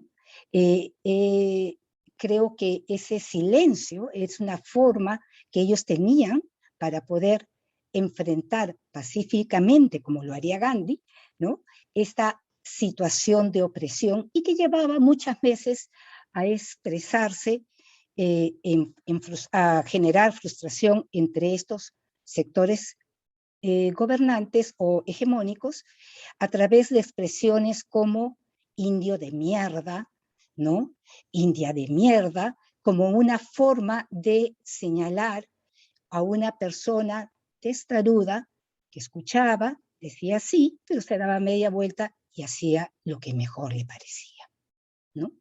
Me pregunto qué tanto hay de esta actitud dentro de la situación actual que tenemos con nuestro presidente, ¿no? Otra situación muy corta para entrar al último punto, la podríamos ver en cuanto a la vestimenta de la primera dama.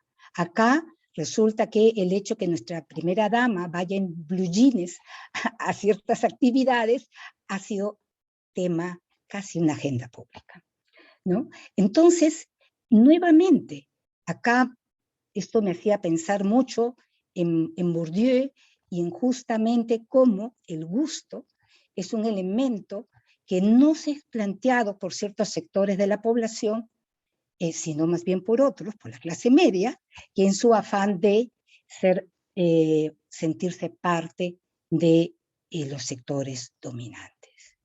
Pero toda esta situación de relación con la prensa me lleva al último punto, que es ver la comunicación como campo profesional, ¿no? Y aquí nuevamente es la idea de entender a la comunicación o al rol que tendrían los comunicadores, que tendríamos los comunicadores como gestores, ¿no? Y ahí me emocioné cuando Adriana usó la palabra curadores, ¿no? Y ya no solamente gestores, ¿no? Para poder hablar del rol que los comunicadores teníamos que ver, ¿no? En ese sentido, creo que rescatando nuevamente a Cordero, lo que plantea es que hay que repensar los procesos de comunicación, y ahí viene la parte de formación en comunicación también, no desde las disciplinas, sino desde los problemas y operaciones del intercambio social. Esto es importante porque implica trabajar con matrices de identidad y conflictos que muchas veces son deformados justamente por el poder que ejercen sobre los medios de comunicación los sectores hegemónicos en la comunicación, ¿no? Creo que ya estoy casi en el tiempo, pero simplemente acá estaba planteando que no es casual, pues, que justamente ahora, en el momento en que estamos viviendo nosotros, se plantee como, se califique, perdón, como impresentables a los ministros, que dicho sea de paso, reitero, no los estoy defendiendo ni es simpatía con el régimen, pero se presenta como impresentable a ministros que hablan mal el castellano como segunda lengua, pero sin embargo no se dice ni una palabra acerca de ministros y presidentes que, aunque venían de grandes universidades y muchos pergaminos con ellos, traicionaron la confianza dada y nos robaron con todas las acciones de corrupción que hemos sufrido. Esto de acá, el clasificar como impresentable a esta gente que no sabe muy bien desenvolverse en público y no calificar de impresentables a estos corruptos o corruptores, implica meternos en una matriz de manera sutil, que bueno, la corrupción es más presentable que la falta de facilidad para hablar en público, ¿no? Entonces, nada más, hasta aquí quisiera dejar mi presentación y muchísimas gracias. Muchas gracias, Orieta, por tu participación. Bueno, estamos ya avanzando bastante rápido en la hora. Yo voy a remitirme solamente a leer algunos de los comentarios y preguntas que han puesto participantes en esta sesión. El problema de los algoritmos en las comunicaciones actuales. Nos gobiernan los algoritmos. Estos salen especialmente de grupos económicos a escala global o local. ¿Qué opinan de la comunicación política que bombardea permanentemente de manera negativa a los oponentes? Hay una negatividad en esas formas de comunicación política. Esto lo dice Lorena, lo anterior lo ha dicho Luis Coahuila, Lorenzo Díaz, perdón.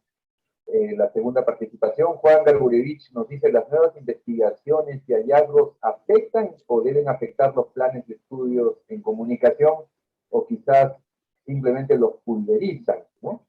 Y Giovanni Venegas dice: buenas tardes, para Sandro Macasi, en relación a la agenda de investigación en comunicación política que ha planteado, está ausente el gobierno electrónico, la transparencia y la información, la generación de valor público en ese sentido, ¿no? Y yo agregaré, para dar paso a la segunda ronda de participaciones, si con todas estas reflexiones tan interesantes, esta agenda no solo de investigación, sino cómo repercute los cambios, las continuidades en la enseñanza, en nuestra formación, que están preparadas nuestras universidades de América Latina, ¿no? Hay 3 colegas de la PUC aquí, Eduardo, Orieta y Sandro. Está Teresa Quiroz, que es de la Universidad de Lima y que ha sido presidenta de FELAPAC por varios años, y está Adriana, que conoce muy bien, por supuesto, el campo de la universidad en el Río de la Plata, ¿no? Argentina, digamos que es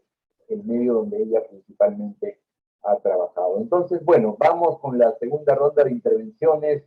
Yo diría pues unos 4 a 5 minutos cada uno, cada una. Les pido respetar esos tiempos para concluir a la hora prevista. Muchas gracias. Adriana, te escuchamos. Bueno, muchísimas gracias. Felicito a los colegas por las interesantes exposiciones y les agradezco algunas referencias que hicieron a la mía, que bueno, siempre uno abrir el panel tiene esas cuestiones.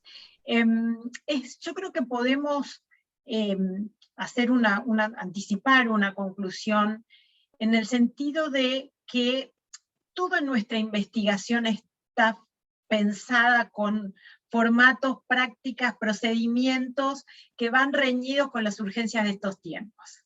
O sea, una de las cuestiones es que, por ejemplo, para acceder a fondos de investigación uno tiene que tener trayectoria, publicaciones, camino hecho, y da digamos, la paradoja en estos tiempos que esas personas con más trayectorias tienen una formación, unas lecturas, unos marcos teóricos que quizás no alcanzan a estos nuevos objetos.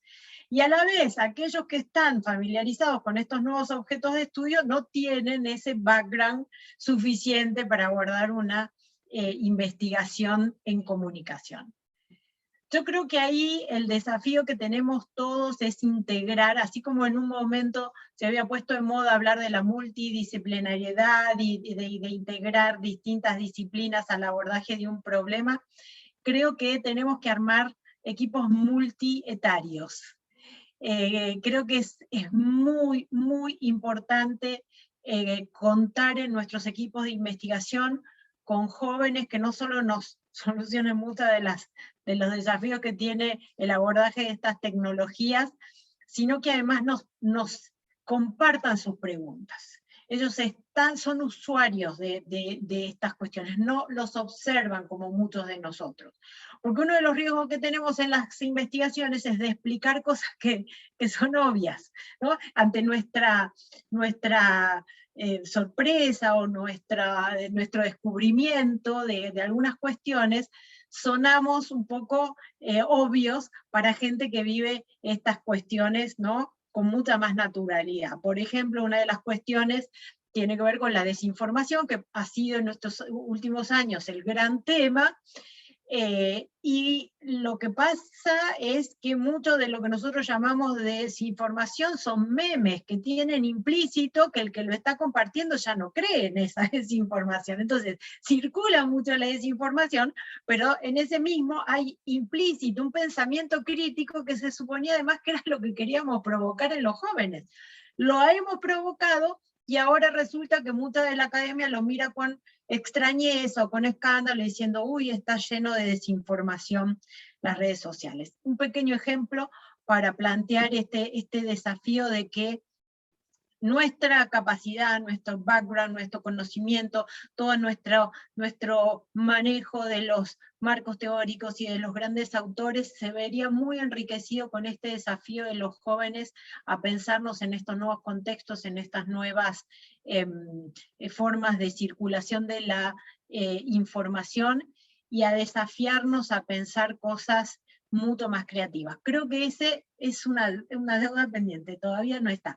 Y aprovecho esta breve intervención para despedirme, porque como había anticipado, me voy a quedar un ratito más escuchándolo, pero en algún momento me desconecto porque ya tengo que entrar en un programa de televisión. Muchísimas gracias. Muchas gracias, Adriana. Un abrazo hasta Buenos Aires o donde estés. Gracias. Eduardo, te escuchamos. Gracias, Jorge. No, yo quiero aprovechar a coincidir plenamente con Adriana. Lo del multietario me parece fundamental, y al mismo, pero digamos que lo pondero, he participado en investigaciones aquí en el Perú, ¿no?, con colegas de otras instituciones, por ejemplo, y es muy interesante incluso el uso del lenguaje, ¿no? Qué sé yo, bromas que no se entienden multigeneracionalmente y que yo una de las cosas por las cuales me gusta dictarle a jóvenes es precisamente porque me mantienen al día, ¿no? Claro, Y, sí. y eso es algo que hice muchas veces, en fin, larga historia. Pero el tema es que, claro, por un lado es cierto que es completamente cierto que los jóvenes son los que dominan este territorio, pero al mismo tiempo el aumento de la penetración de estos medios entre el grueso de la población crea problemas que a veces no somos de los que no somos necesariamente conscientes, ¿no? Como parte de investigaciones sobre las elecciones peruanas, por ejemplo, colegas de otras zonas fuera de Lima, ¿no? Lo que acá en el programa llamamos las provincias, ¿no? Nos comentaban el tipo de circulación de datos que había, ¿no? La circulación de información a través de cadenas de WhatsApp, etcétera, y un investigador en particular que estaba fascinado de una señora ya bastante mayor, quechua hablante, en Ayacucho, que había comprado su primer celular hacía unos 3 meses y que estaba fascinada con todos los videos que explicaban la pandemia como una pues, conspiración global creada por los extraterrestres y asociada con los, ¿cómo se llama? Con los terraplanistas, etcétera. O sea, era un tejido espléndido de conexiones hecho por ella misma, ayudado por el algoritmo de YouTube, que de alguna manera se topó con cierta condescendencia de parte incluso del colega ayacuchano que nos contaba esto. Yo jamás me había imaginado que esta señora iba a tener un teléfono, y mucho menos que había podido construir ella misma una explicación de la pandemia a partir de un montón de videos, ¿no? Entonces, eso de ahí es lo que estamos, o sea, y eso es lo y es lo que quiero decir sobre todo lo que se ha mencionado acá, ¿no? El tema, y sobre las preguntas también, el tema es que no podemos pensar en un solo lado de la comunicación. O sea, no podemos pensar solo en lo digital, pero tampoco podemos pensar solo en lo masivo. No podemos pensar en lo nacional o en lo regional sin pensar en lo global. O sea, es un tejido interconectado de experiencias, de habilidades y sobre todo de sensibilidades que son muy distintas, ¿no? Eso que yo llamo la sensibilidad dramática que predomina en espacios como YouTube o como Facebook o Instagram, no es la misma sensibilidad con la que abordamos los medios masivos. Y a veces uno puede ver noticieros y creerles y al mismo tiempo ver memes, como mencionaba Adriana. Yo he trabajado el tema de memes o sea, por un tiempo estoy dedicado a ese tema, ¿no? Y efectivamente todo el mundo se ríe, pero al mismo tiempo, ¿no? Reflejan sensibilidades y percepciones de la realidad que no son necesariamente compatibles con la visión tradicional de lo que es una esfera pública, ¿no? Es como una superposición muy compleja que no necesariamente, no necesariamente somos conscientes de la densidad y de la complejidad y sobre todo de la abundancia de esas conexiones a nivel de sociedades complejas como las nuestras. Entonces, eso de ahí es lo que nos obliga a repensar muchas cosas. Y yo sí creo que hay una urgencia a nivel también formativo, ¿no? De ser más flexibles en la noción de lo que son las profesiones, lo que son los objetos de estudio, los objetos profesionales, y mayor manejo. Sí, es curioso porque necesitamos manejar más la parte técnica de lo informático, y al mismo tiempo tenemos que tener una sensibilidad mucho más humanista para reconocer esta densidad de percepciones y sensibilidades. Es una mezcla bien difícil de lograr. Y al mismo tiempo es, creo yo, lo que en algunos sitios se busca. No sé qué tan fácil sea lograrlo en nuestros países por miles de razones que merecerían varios conversatorios más, pero que sin duda alguna, ¿no? Deberían ser un poco el norte que debería orientarnos como investigadores, es decir, cómo logramos este cruce entre lo técnico, en cualquier dimensión, no solo en lo informático, y la percepción más sensible a lo social, cultural, ¿no? Desde esa percepción blanda, ¿no? Las redes blandas que existen en nuestra sociedad versus las redes duras son otra metáfora importante ahí, ¿no? O sea, cómo se difunde información a través de estas redes creadas por comunidades de práctica, por meros cruces de intereses, etc. Bueno, no sigo porque quiero escuchar a mis colegas también, sin duda, como todo el auditorio, pero quería ir por ahí, y disculpe si no respondí ninguna pregunta, pero quería ir en esa dirección. Gracias. Muchas gracias, Eduardo. Teresa, ¿te escuchamos? Sí, muchas gracias. Tan interesante las dos intervenciones anteriores, coincido con ustedes. Añadiría que el tema de la subjetividad es un tema que atraviesa totalmente hoy día la investigación, pero no solo la investigación en el campo de las humanidades o de las ciencias sociales. En mi experiencia como directora del Instituto de Investigación, trabajo mucho con los ingenieros, ¿no?, de sistemas industriales y otros, y ahí en los proyectos de investigación, este es un asunto que está presente y al no tener ellos todas las herramientas, recurren a profesionales de otros ámbitos, ¿no? Entonces yo creo que esto es un tema que está convulsionando y es muy importante. Quería añadir tres cositas muy pequeñas. Yo dije en algún momento que la educomunicación tenía que repensarse, o la educación y medios. Y digo que tiene que repensarse en el sentido siguiente, ¿no? Que lo más importante ya no es el análisis de los contenidos, sino es más bien el ejercicio de la ciudadanía o el ejercicio de la participación. Eso es lo que me parece esencial. En las escuelas eso es lo que hay que promover, ¿no? Relacionado con dos cosas, con investigar y con la realidad. Los niños mirando la realidad, entendiendo la realidad y utilizando la lectura y la escritura para la comprensión de esa realidad, ¿no? Eso es algunas anotaciones bien chiquititas. Y eso tiene que ver también con el cambio en los programas de estudio, que alguien lo ha preguntado. Yo diría que nosotros tenemos que definir en nuestras facultades, en nuestras carreras, lo que es, digamos, pertinente y lo que no es pertinente. Todo aquello que simplemente va a ser reemplazado por los procesos repetitivos, ¿no?, por los cambios que se van a venir y la tecnología, y aquello que se pone en el plano mucho más de la investigación y de la creación. Y ahí lo artístico tiene un papel muy importante. Y para terminar, y para aprovechar siempre el lugar para polemizar, voy a polemizar con Orieta. Y te digo, Orieta, que yo diría que el gobierno no es tan silencioso. Tal vez el señor Castillo es bastante silencioso y está en este silencio que requiere para evitar las grandes rupturas, pero que los políticos han decidido utilizar el Twitter como el canal para la expresión. Y ahí se habla a toda hora y en todo momento.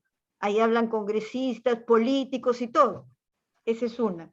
Y respecto al tema de la cultura, solo voy a leer lo que ha escrito Javier Díaz Albertini hoy día en El Comercio, que me parece buenísimo. Dice: la estrategia política es clara, hacer hincapié en el conflicto entre la Lima costeña y el resto del país originario, un discurso esencialista que logra mucho más adeptos que el plan económico.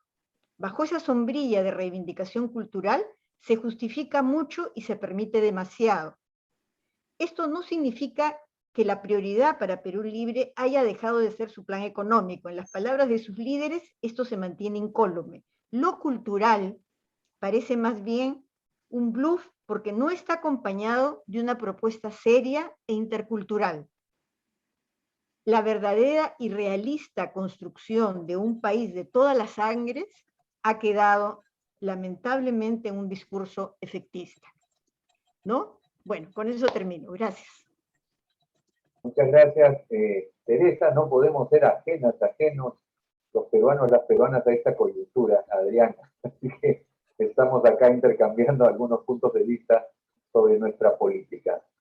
Sandro, te escuchamos.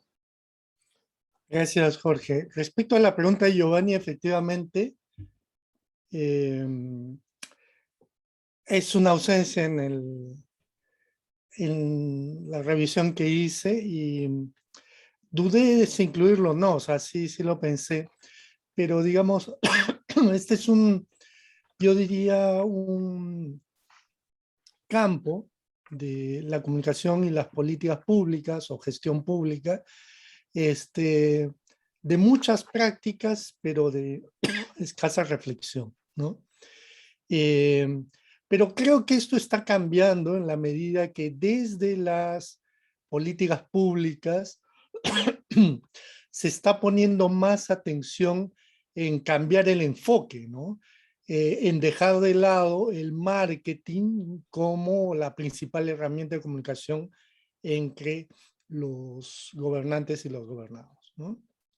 Incluso esa misma dicotomía es parte del problema que el marketing incorporaba, ¿no? Entonces ahora se viene hablando, por ejemplo, de políticas públicas relacionadas o relacionales, o se viene hablando de coproducción de políticas públicas. Eso quiere decir que el eje ya no está en que todo el proceso decisional de elaboración de políticas, de implementación, perdón, está en el decisor, sino que es un proceso colectivo en el cual múltiples voces bajo esta idea de la sociedad plural de Dahl tienen que ver con esta producción y en general con la gobernabilidad, ¿no? Entonces, en ese sentido, lo comunicativo pasa a tener otro peso en este proceso. Obviamente, nuestros amigos de gestión pública no han desarrollado toda la implicancia que tiene desarrollar políticas públicas relacionales en términos de instrumentos, de procesos. Sí se vienen desarrollando algunos procesos de diálogos públicos, ¿no? Se está reflexionando sobre la gestión de los conflictos, pero yo creo que ahí es donde la comunicación para el desarrollo tiene una larga trayectoria, un instrumental metodológico y conceptual sumamente rico que puede aportar y nutrir esta necesidad de repensar las políticas públicas desde otra forma, ¿no? De otra manera. Porque, digamos, los decisores suelen tener sus tres ejes duros. La norma, la normatividad, la negociación política, que implica llegar a consensos, ¿no? O a diseños, y en tercer lugar, la administración en el sentido más laxo, más estricto del término, ¿no? Son estos tres elementos que suelen atormentar a un decisor público, pero todo el tema de lidiar con los medios, de generar confianza, como lo dijo Giovanni, construir valor público, es decir, que el valor de un proyecto, un programa esté en la cabeza de los ciudadanos, lo que Teresa ha llamado como participación, eso, eso todavía no tienen los instrumentos, y ahí es donde los comunicadores tenemos que ganarnos un espacio. Y respecto a la pregunta sobre los planes de estudio, creo que efectivamente hace tiempo que es necesario repensar, especialmente en las escuelas de periodismo o las secciones que tienen periodismo.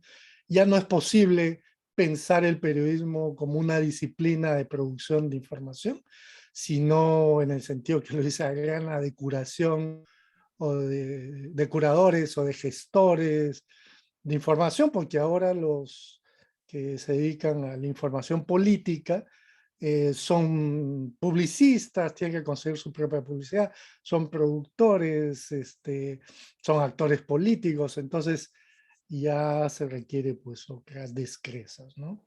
Y finalmente, en general en la formación del comunicador, el tema de la Big Data y la gestión de datos, de grandes volúmenes de datos, tiene que estar atravesando todo el proceso formativo, ¿no? Desde los métodos de investigación hasta la gestión de los públicos, ¿no? Salvo la aceptación del público, todo lo demás es ilusión, si usamos una metáfora, ¿no? Entonces, veo que en algunas facultades el público es el gran olvidado de la comunicación y eso me parece terrible a pesar de haber escuchado a Jesús Martín durante tantos años predicando la importancia del encuentro con el público, el hecho de ganar al sujeto y perder el objeto, ¿no? Pero bueno, así son las cosas. Gracias. Muchas gracias, Sandro. Orieta, te escuchamos también para una segunda intervención. Orieta, ¿tienes el micro apagado? Disculpa, con mis perritos siempre tengo que mantenerlo apagado porque si no pueden interrumpir la participación de los demás. Antes de dirigirme a Teresa, a quien le agradezco profundamente el hacer más entretenida la conversa y más productiva, quisiera tocar aquello de la formación en investigación, la formación en comunicación y la formación en investigación en comunicación. O sea, creo, y ahí comparto con lo que ha dicho Teresa, de que hay cosas que van a ir pasando, o sea, manejar un software o manejar otro, son cosas que van a ir pasando, pero sin embargo, aprender a construir significado, aprender a leer imágenes, manejar imágenes, son cosas que tienen que priorizarse dentro de una formación para los comunicadores hoy en día, para que justamente puedan cumplir este rol de curadores. No hay que olvidarnos que el curador es la norma ISO, no sé cuántos mil, que garantiza la validez de ciertas obras de arte y que ese parece ser uno de los roles que actualmente los comunicadores tienen que realizar en torno a la gran afluencia de mensajes que hay. Creo que un aspecto allí que hay que ver, y concuerdo con lo planteado de que tiene que ser multietario, no solamente debe ser multietario, sino que tenemos que también trabajar con nuevas técnicas. A mí me parece increíble, o sea, yo soy comunicadora porque soy artista, pero en realidad no tengo estudios específicos como ustedes en comunicación, pero me parece increíble que todo lo que se refiere a la interpretación de imágenes, la gente va a antropología visual y comunicaciones no tiene mucho que decir al respecto. Eso para mí es realmente increíble, ¿no? Creo que desde esa perspectiva es que no solo hay que hacer grupos multietarios, sino también que sepan utilizar diferentes técnicas de investigación, métodos de investigación y trabajar con diferentes temáticas para poder hablar. En cuanto a la educación, al tema de la educomunicación que señala Tere, yo plantearía que la comunicación tendría que sincerarse y asumir plenamente el rol en construcción de significados y de conocimientos que tiene actualmente dentro del ecosistema comunicativo en el que vivimos. Esto de que, bueno, no, yo entretengo, yo informo, no, y comparto plenamente la idea de que los medios de comunicación son una ventana que es dejada de lado por la educación formal, no solo la pública, sino también la privada, para poder mirar y analizar la realidad. En cuanto al silencio, recogiendo ahora sí el guante que me tiró Teresita, no, yo no me refiero a que o sea, creo que se da en términos, el silencio es usado como un mecanismo para aguijonear determinado reacción en los medios, porque en el Twitter, en los medios, tú respondes cuando quieres, pero no cuando te piden. Y hoy día he estado viendo los noticieros y ha sido terrible toda esta cuestión de por qué el presidente, los ministros, qué sé yo, no responden ante el micrófono que les plantean los medios de comunicación. ¿Que esto puede llevar a una visión esencialista? Sí, puede llevar a una situación esencialista. Sin embargo, me preocupa que esto no haya sido planteado cuando sucedió Bagua, por ejemplo, o cuando sucedió Conga, en donde también justamente la cultura, y eso no lo digo yo, lo dice Giudice, ¿no? Que justamente debería de ser un elemento para ayudar a estabilizar y crear las condiciones para la inversión, no fue utilizada antes, no está siendo utilizada ahora, por eso que decía que yo no defiendo a Castillo ni a su gobierno, pero simple y llanamente me sorprende que hoy en día sí digan, oye, fíjense, ese es un discurso esencialista, pero cuando sucedió Bagua, cuando sucede Conga, ahí no hay nada. Entonces, eso sí me llama la atención. Entonces, creo que justamente la mejor manera de ver ese asunto es teniendo el contexto más amplio y memoria histórica también. Nada más. Muy bien, Orieta, muchas gracias. Muchas gracias a nuestras expositoras, expositores, a Adriana, Teresa, Orieta, a Sandro y a Eduardo por su participación. Y muchas gracias a todas las personas que nos han acompañado en esta reunión muy interesante. Van a seguirse dando actividades en el marco del encuentro anual de investigación, organizadas o facilitadas por el departamento. Están todas invitadas, pueden enterarse a través de la página web, el Facebook, en fin, de todo lo que estamos desarrollando. Muchas gracias a todos ustedes, muy buenas tardes, cuídense mucho. Gracias. Gracias a todos, gusto de verlos. Gracias. Sí, chaucito. Tenemos que conversar, Orieta. De todas maneras, Muy bien.